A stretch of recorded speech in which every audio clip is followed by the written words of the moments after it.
Здравствуйте, ребята! Сегодня у нас урок литературы. Тема урока – произведение Чингиза Айтматова «Ранние журавли». Имя Чингиза Айтматова знакомо вам с детства. Истоки любого большого таланта в его детстве.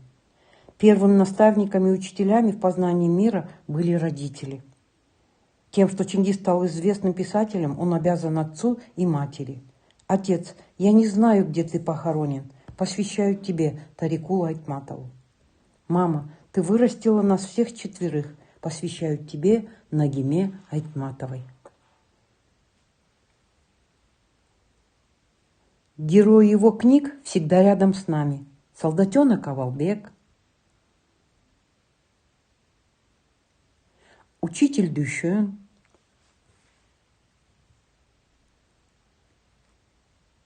мудрая Толгонай,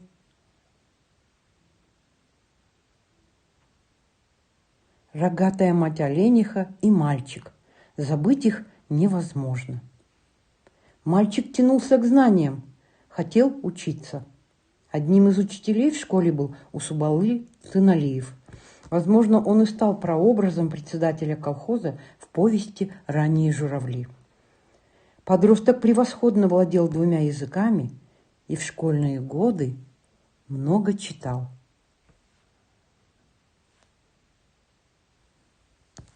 Но вскоре началась война. Шекер. Стал знаменитым маленький аил, и название-то его не отыскать ни на одной географической карте. Аил, давший миру Чингиза Айтматова. Сегодня на уроке мы познакомимся с произведением Айтматова «Ранние журавли» Эртегельген Турналар. Эта повесть рассказывает проблемы ранней горькой взрослости, ранней и светлой трагической любви, ответственности за общее дело и самоотверженность подростков в годы войны.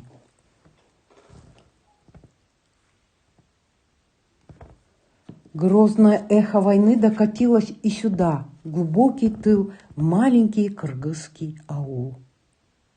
Старшим остался 14-летний султан Мурат, отец его на фронте. В один из зимних дней в нетопленную школу, где, несмотря на холод, продолжались занятия, приходит председатель, который просит ребят помочь колхозу.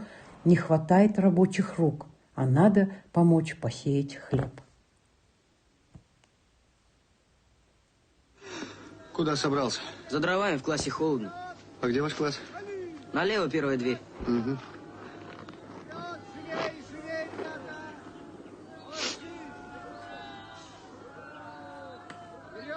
Вот что, ребята. Дверь закрой. Я сегодня пришел к вам.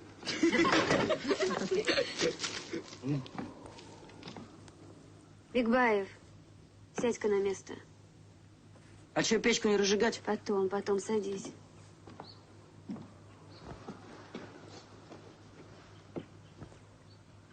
Многие ребята вашего класса из Аила Куркуреу. То есть из колхоза Кызылберлик. Правильно. Да. А мы из Маралдыса, из колхоза Кирова. А я в свете социализма живу. Хорошо, хорошо. Я знаю, что вы собрались здесь из разных аилов и колхозов. Но пришел я поговорить с теми из вас, кто в Берлике у нас живет. В колхозе плохо с подготовкой к весне. Все на фронте, рук не хватает. Осенью мы посеяли мало. Совсем мало. Больше такого допустить нельзя. Если мы и этой весной не досеем, а в других колхозах положение не лучше, то не только не приблизим День Победы над Гитлером, но можем даже отдалить его. Да, ребята, чтобы одолеть такую силищу, мало одних снарядов. Нужен еще и хлеб. Я к вам пришел просить о помощи. Женщин к этой работе мы привлечь не можем. У них дел хватает. Отары, ферма. Так что надежда на вас, ребята. Вам к весне готовиться и пахать. А начинать пахоту будем в низинах. Ну, там, где снег раньше сойдет. А это отсюда не близко. Сами знаете. Аж на Аксае. Агай, вы с самолета прыгали, так ведь? Да. А не страшно вам было? Мы ведь прыгали с парашютом. Это, ну, вроде такой большой юрты. Мы знаем. Кино видели. Мы назывались десантом. Ага, а как это десантом? Десант – это такой отряд, который забрасывается в тыл к врагу для выполнения особого задания. Не поняли меня? Ну, вот, например, вас можно будет назвать десантом. Тихо, тихо. Что ж, ребята, давайте решать, кого в десант возьмем.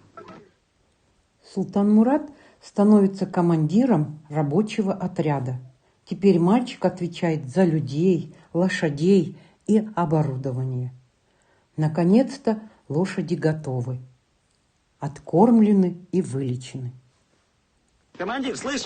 Анатай, соперничающий с Султан Муратом за внимание прекрасный Мурзагуль, красуется перед девочкой, горцуя на коне. Смотрите, ребята,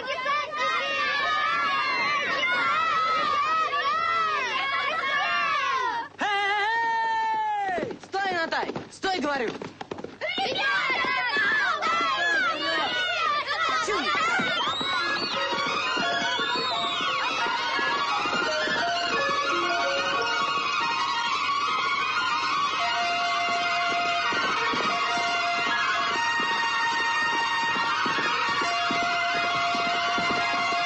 Конь падает на крутом склоне, и животное начинает хромать.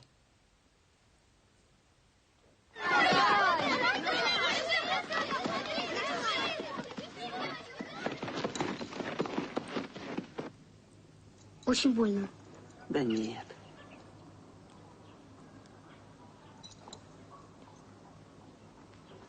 Поехали.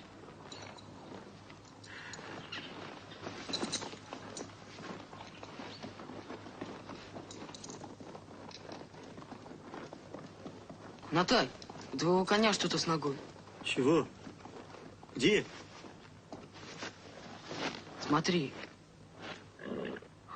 Это ты во всем виноват. Я ведь кричал тебе стой. Нечего было обгонять. А тебе скакать нечего было. Ух ты, гад! Пустите! Увидев это, бригадир избивает Султан Мурата плеткой. Что тут у вас случилось? Да вот, что с ногой не поймем. А что с такой не поймете? Да я вас всех, сукины вы дети, под трибунал отправлю, мерзавцы! Шкуры спущу! Стой! Стой, тебе говорю, вредитель! Стой! Стой! Я тебя! На кого понадеялись, паразиты? Коня загубили! Столько корму извели пустую. Им такое дело доверили. Стоишь? Смеешь мне в глаза смотреть?